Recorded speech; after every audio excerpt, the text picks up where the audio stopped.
Olá, meus amigos, meus irmãos, queridos telespectadores do programa O Lenho Verde. O programa O Lenho Verde é um espaço para o Espiritismo na televisão. Um espaço bendito para você conhecer um pouquinho da linda doutrina dos Espíritos. Relembrando que este programa tem o intuito de desmistificar a doutrina espírita e para você conhecer um pouquinho de como ela é linda e grandiosa. Os nossos convidados, são todos estudiosos, estudantes da doutrina espírita. Um deles é o Johnny. Tudo bom, Johnny?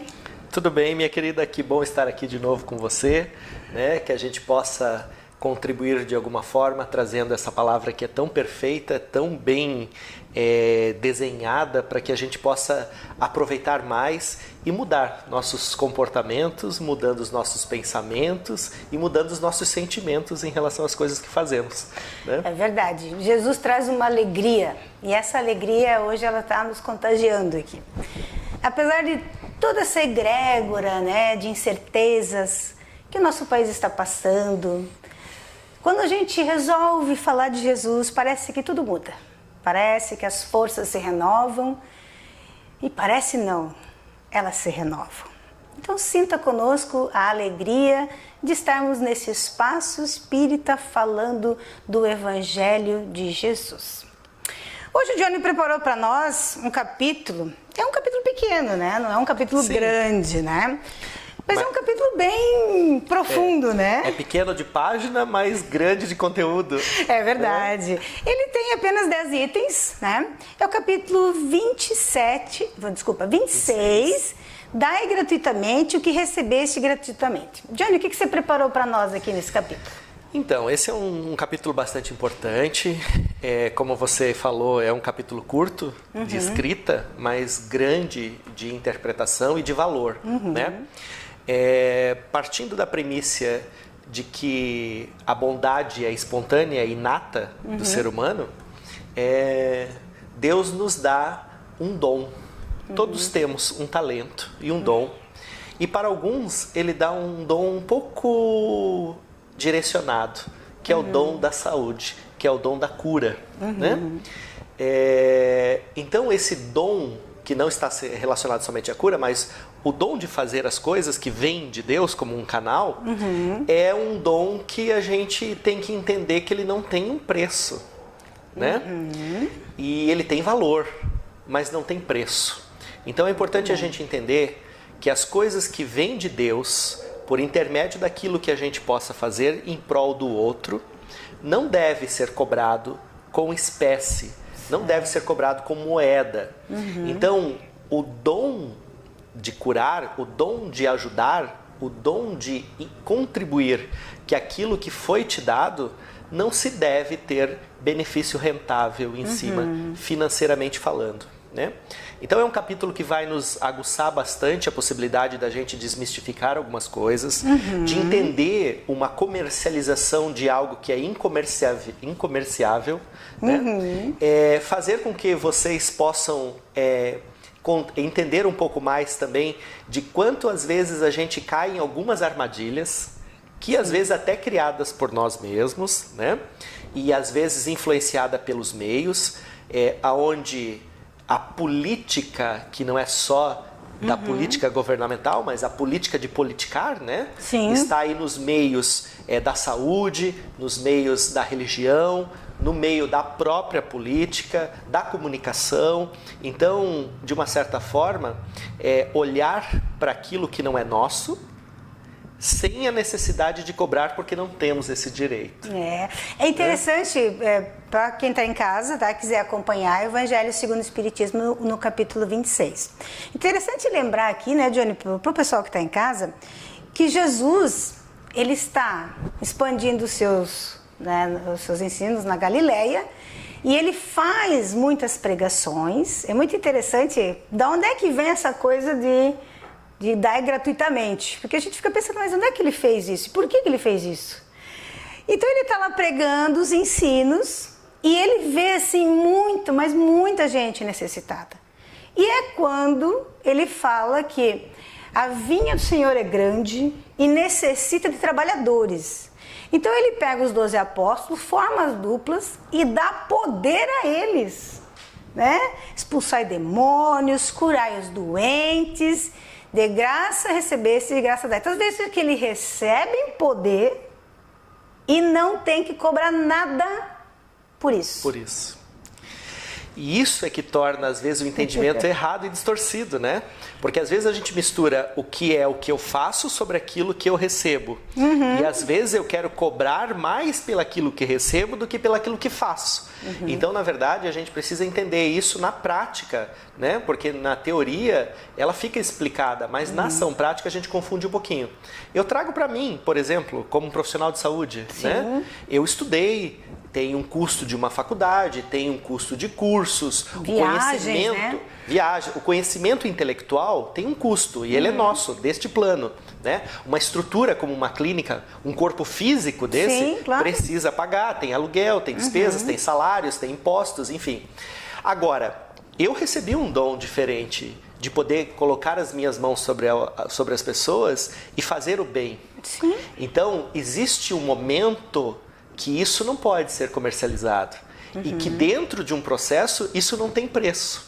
Sim. Então aquilo que eu dou do que eu adquiri, como conteúdo terráqueo aqui, pela minha história, tem um preço. Sim. Agora, aquilo que me vem como inspiração, que me motiva a fazer, isso tem valor, não tem um preço. E isso não significa que você, como profissional, não possa atender também gratuitamente.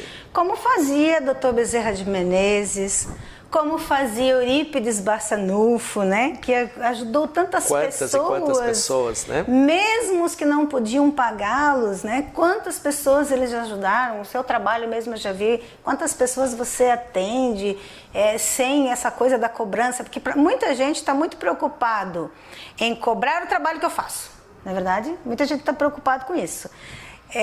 A gente até entende, né? Você tem que ganhar o seu pão, mas eventualmente você pode sim doar o teu trabalho para alguém. E isso é trabalhar para o Senhor. E eu li uma frase aqui, grifei, muito interessante. Porque o que Jesus queria com os apóstolos? Ele queria levar alívio aos que sofriam, porque ele não podia estar em tantos lugares ao mesmo tempo. E ele queria propagar a fé em Deus. Então, é possível cobrar um trabalho desse em que você recebe o dom gratuitamente para levar alívio aos corações e propagar a fé? Não tem como, né? Palavras do mestre. Está escrito e muito bem escrito, né? E não dá direito a distorções, né? Porque é uma fala muito própria, muito clara. Então isso não nos dá o direito de fazer extra o que vem da energia superior, né? Que vem do mestre. E tem uma frase que eu sublinhei também no capítulo, que eu acho que vem bem agora ao caso, e diz assim: Deus não vende os seus benefícios, mas os concede-os, né? Ele concede a você ter essa capacidade de ajudar. E isso deve ser retornado ao alívio do próximo, ao conforto do próximo, à ajuda do próximo. Eu acho que e todos temos essa capacidade, né? Não está relacionada efetivamente na cura, mas quanto eu posso doar do meu tempo que eu não estou cobrando e desperdiçando, ajudando alguém, né? Às vezes as pessoas precisam mais de um ouvido do que de um prato de comida. E não necessariamente ela precisa assim, do melhor profissional. Às vezes ela precisa de um amigo que nem sabe daquele assunto. Às vezes um simples toque, um abraço. Exato. Né? O poder de cura em todos os aspectos que um simples abraço tem quando feito de verdade, feito de coração, né? A troca de energia que tem ali. Se eu recebesse a alegria de fazer a vida se tornar mais fácil, por que eu não posso fazer isso pro próximo de uma forma que não envolva troca financeira, né? Lembrando que a intenção de Jesus era levar alívio aos corações aflitos e propagar a fé. Nós temos aqui um outro item, né, Johnny, sobre as preces pagas, né? O que você pode falar pra gente sobre isso aí? A risadinha é porque parece tão óbvio o processo, mas a gente vê isso sendo tão comercializado, né? Às vezes, como diz uma amiga minha, boa intenção, o inferno tá cheio, né? Então, muitas vezes, a gente terceiriza a fé, né? Eu vou pedir para você assim, por favor, você poderia fazer uma oração para mim? Uma oração por mim? Então, isso não faz sentido, a não ser que o outro queira fazer isso no sentido de troca, onde todo o sistema ganha. Mas eu terceirizar a responsabilidade para o outro para me beneficiar do processo. E ainda tem uma máxima que é um pouco mais complexa, porque quando envolve o custo financeiro, as pessoas ainda acham que porque estão pagando, elas são merecedoras do resultado dessa prece, dessa oração e desse pedido. Então, gente, precisamos entender que a gente não tem como terceirizar isso. E outro, a gente não tem como se tirar mais benefício ou levar vantagem porque eu estou pagando um processo, né? Isso não me dá o direito de receber mais o fácil, merecimento. né? Seria fácil, né, Johnny, se funcionasse. Claro. Seria fácil, porque daí assim, ó, eu vou lá e eu compro tantos Pai Nossos, tantas Ave Maria, eu tenho Criando Deus Pai também, tantos Criando Deus Pai, né? Então, seria muito fácil. Eu me lembrei, enquanto a gente estava estudando esse assunto, que na Espanha, em 2009, saiu uma reportagem sobre as rezadeiras e choradeiras pagas, que eram pessoas contratadas para chorar e rezar nos velórios. E eu fiquei pensando, que coisa sensacional que o ser humano inventa. Por quê? Digamos aquela pessoa malquista, né, Johnny? Aquela pessoa que ninguém gosta. Vocês já viram velório de pessoa que ninguém gosta? É muito triste. 3 pessoas. Tem 3 que amam realmente, né? Tem 3, assim, que estão desenvolvendo perdão, que são boas. As pessoas não vão. E aí eu vou contratar alguém para ir lá e rezar. Veja que fácil. É muito fácil. É que nem pagar o personal trainer para fazer ginástica para você. Mas é só ele que vai se beneficiar. É verdade. Né? Com o teu dinheiro e o benefício físico, né? Para ele que vai ser ótimo. Com certeza, com certeza. E as coisas de Deus, gente, não se paga pelas coisas de Deus. Você faz sim. Se alguém te pedir uma oração, faz por ela. Porque às vezes ela está desesperada, ela não consegue se concentrar. Sim. Sim. Mas não cobre por isso. Isso não significa que te dá o direito de cobrar por isso. Sim. Né? Entender que tratamentos espirituais, preces, energizações, essas demandas todas, elas não vêm essencialmente de nós como fonte primária, e sim como fontes condutoras desse processo. Às vezes, você é só o canalizador do processo. Então, isso não te dá o direito, tecnicamente falando, de cobrar sobre isso. Né? Então, a gente precisa levar muito em consideração, e trazendo até para a doutrina espírita, quantos médios também, né? Cobram por esse processo de ajudar o outro, de entender o outro. Então, tudo isso a gente precisa levar muito em consideração. As próprias religiões, de forma geral, muitas comercializam, né, bênçãos, comercializam a ideia de que você pode ter uma solução e um alento e te trazer um espaço diante o céu, se você tiver posses a fornecer a instituição. Então é importante que a gente entenda isso, porque eu vejo com as pessoas, quando estão emocionalmente envolvidas, né? Com doenças, com comportamentos, com emoções, com coisas que mexam demais com a essência da vida, é muito fácil a gente ludibriar, a gente manipular, a gente usurpar dessas pessoas, né? Extorquir essas pessoas. Então existe toda uma má fé de um processo comercial que utiliza, às vezes, até da ingenuidade e da dor do outro para prospectar recurso financeiro e fazer uma capitalização de renda em cima da dor alheia. Isso é muito triste, porque a pessoa que está com dor, com sofrimento, ela não pensa, ela paga. Porque ela, naquele momento, ela não vê o dinheiro como um problema ou que estão explorando ela. ela quer que a dor dela seja sanada. E se cobrarem tanto, ela vai pagar. Porque ela não está vendo ali só um negócio, ela está vendo... uma possibilidade. A possibilidade. E aí nós vamos lembrar de Jesus. No episódio do Vendilhões do Templo. Que na verdade, Jesus expulsou, né, a todos aqueles que fazem esse tipo de demanda comercial, né? Então realmente... eu sublinhei uma frase que é muito bacana, diz assim: Deus não vende a sua bênção, e nem o seu perdão, e nem a entrada no reino dos céus.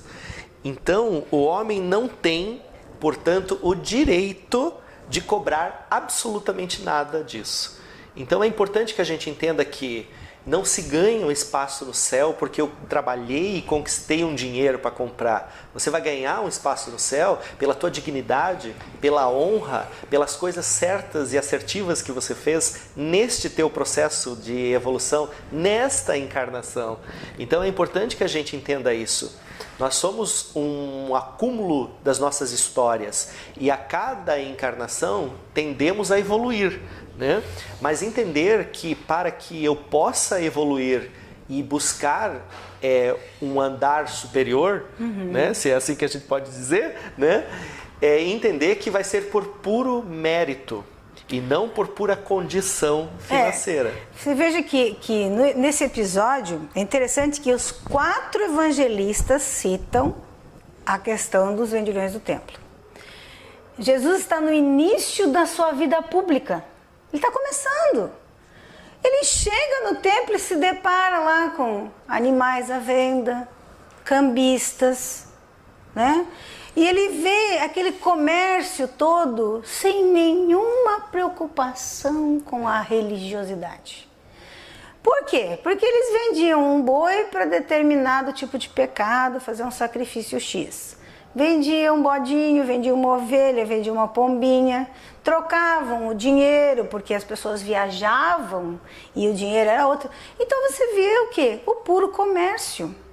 Jesus faz um chicote, está muito claro, um chicote, e toca os animais e todos que estavam fazendo da casa de meu pai comércio. E isso nos leva a refletir que as coisas de Deus não se vendem, não se comercializa na casa do Senhor. Não vá você vender qualquer coisa na casa espírita. Não vá você vender nada na igreja. Ah, mas lá tem tanta gente, tanto cliente, né? Sim, mas lá não é local de vender nada. Lá não é local. E nem de se vender. Nem de, porque tem gente que faz isso, vende uma ideia, né? Sim, Aí o que acontece? Essa expulsão vai acontecer com todo aquele que comercializar na casa do Senhor. É grave isso, né? E não é um preço bom a ser pago. Não. Esse literalmente não é um preço bom a ser pago. Está ganhando uns trocadinhos agora, mas você está explorando a fé. Não se explora a fé. É isso que o Evangelho está nos trazendo. E Deus deseja que a luz atinja todos, né? Então, se realmente a luz é para todos, cabe a nós a entendermos que nós não temos o direito de intermediar este processo. Então, quanto mais eu entender que eu posso contribuir e fazer a minha parte e dentro disso me beneficiar em outras questões, isto vale muito mais a pena em todos os sentidos, inclusive a curto prazo, de não comercializar esse processo. Quanto menos eu envolver dinheiro em relação ao que não me diz respeito, menos eu vou acumular de cargas para minha própria evolução, né? Piorando, atrasando a demanda de conhecimento, os caminhos que forem projetados para mim, eu não vou prolongá-los mais, se a gente entender que a gente não pode misturar uma coisa com outra. Inclusive, até a questão de diferenciar bem o moral do material, né? Porque é muito importante, porque às vezes se junta as duas e isso dá um custo bom, né? Às vezes, num devaneio moral lá, eu entro com recurso material e ganho muito agora. Só que esta compra, este pagamento vai ser te solicitado em algum momento. Isto é claro. Né? Agora, se tu fizeres pelo teu irmão, é a Jesus que estarás fazendo, né? Aqui nós temos um item, né, Johnny, que fala sobre a mediunidade gratuita. Você comentou agora há pouco, né, sobre os médiuns. Para os espíritas, a mediunidade é um dom natural. E ela veio como benefício para o médium. Para exercitar sua caridade. Então. Mas não para cobrar nada, né? Não para cobrar nada. É que às vezes a gente confunde o ato de que o que eu estou fazendo é para ajudar o outro. Uhum. E há um esquecimento, eu acho que meio geral, de que não é o outro que você está ajudando. Né? Uhum. O outro é reflexo da ajuda, da autoajuda. Da autoajuda, né? Da tua própria ajuda. Uhum. O reflexo do teu melhoramento vai melhorar o outro. Uhum. Então, a mediunidade, ela é vista como um processo da tua evolução e não um dom extraordinário que te torna um ser superior ao outro. Sim. Até porque médio todos somos, né? Uns vão desenvolver mais, outros não. Né? Então entender que a mediunidade, ela é uma linda possibilidade de evolução para o indivíduo, o do qual souber aproveitar isso trará benefício para o outro e ambos crescerão. Né? Exatamente. Quando a gente pensa assim, poxa, mas é um dom. No caso da mediunidade, né, vamos dizer assim, é algo para você, indivíduo, crescer espiritualmente, não materialmente. As tuas habilidades pessoais, essas sim você pode desenvolver para o teu progresso físico e material. Essa sim. As da mediunidade não, são espirituais. Então sim, elas não estão relacionadas com o teu ganho pessoal. Aí nós vamos lembrar de novo, né, de Dr. Bezerra de Menezes. Vamos lembrar de Eurípides Barçanufo. Eurípides era médium curador. Médium curador. Não, o próprio Chico Xavier, que era um médium um escritor, né? Já pensou se tivesse sido feito comercialização, business, sim, de todas aquelas obras até hoje, transcritas por ele? Até hoje. Quantos milhões, exato, poderiam ser ganho em cima disso, né? E Chico nunca ficou com absolutamente nada. Com nada. Há uma história de Chico muito interessante, inclusive Divaldo, né, também tem obras maravilhosas, doa tudo para sua instituição, onde ele tem mais de 600 filhos, olha só, que maravilhoso.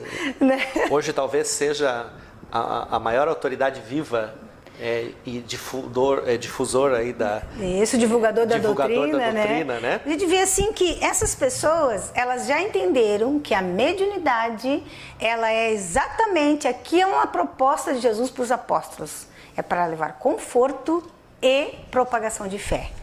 Vamos nos lembrar também da Valdelice Salum, que pinta quadros sensacionais através dos pintores espirituais. Vamos nos lembrar de José Medrado, vamos nos lembrar também do Florencio Anton. Nossa, o Fernando Ben, que esteve aqui conosco, inclusive deu uma entrevista para o nosso programa, o Lenho Verde. E que ser humano humilde. É porque uma coisa não tem a ver com a outra. Exato. Né? Não tem a ver com a outra. Eu ser humilde ou não ser não vai fazer de mim melhor ou pior, né? Mas então, você vê que a pessoa, quando ela trabalha com a sua mediunidade para o bem, é natural que ela fique humilde, porque o bem faz tão bem que ela acaba fazendo. E que não há necessidade. Aí você não precisa disso como uma forma, e sim como um processo natural, né? Então é muito bacana ver quando as pessoas que sabem explorar isso em prol do fato real que ela é, né? Sim. Porque é isso que vai fazer a diferença, né? Quando a gente consegue entender nas pequenas ações, porque a gente está falando aqui de grandes nomes, de pessoas que parecem ser, que podem parecer estar muito longe da nossa vida real aqui, né? Então é bom também a gente lembrar que se a gente fizer isso aqui, eu, você e qualquer um de nós que possa doar um pouco do seu tempo, doar um pouco do seu conhecimento em prol do outro, isto também está nas escritas divinas. Isso também mostra que você está evoluindo enquanto ser, porque somos 8 bilhões de seres humanos nesse planeta aqui, e nenhum igual ao outro. Então, quanto mais a gente puder somar para essa energia do bem, para essa percepção de que eu não preciso ganhar o tempo todo, não necessariamente que eu esteja ganhando dinheiro, porque às vezes eu ganho muitas outras coisas. Eu ganho saúde, eu ganho felicidade no meu coração, com certeza. eu ganho paz no meu coração, né? Eu ganho sensações emocionantes que não se tem com preço, né? Verdades que não se compram. E sem contar, assim, que todo trabalhador de Jesus, ele é protegido. Então esse capítulo, né, Johnny, ele nos revela o quê? Ele nos revela que nós não devemos ganhar em cima da fé, em que toda oportunidade que nós tivermos, nós devemos sim levar conforto e propagar uma fé em Jesus, que é de graça e é grandiosa. E que não vai fazer mal a ninguém e que a gente só vai ganhar com isso, em todos os sentidos, né? Johnny, quero agradecer, o tempo voa. Meu Deus, essa meia hora é a meia hora mais rápida que existe, né? E é gostoso, é muito bom. É muito bom estar aqui contigo, obrigada pelo espaço, obrigada pelo teu tempo, que eu sei que é precioso e raro, mas obrigada por você fazer parte dessa equipe. Quero agradecer a Fabíola, ao Emílio, a equipe da TV Joinville. Quero agradecer você, querido ouvinte, querido telespectador, que prestigia o nosso programa. Fique com essa paz e reflexão. Que assim seja. Que assim seja.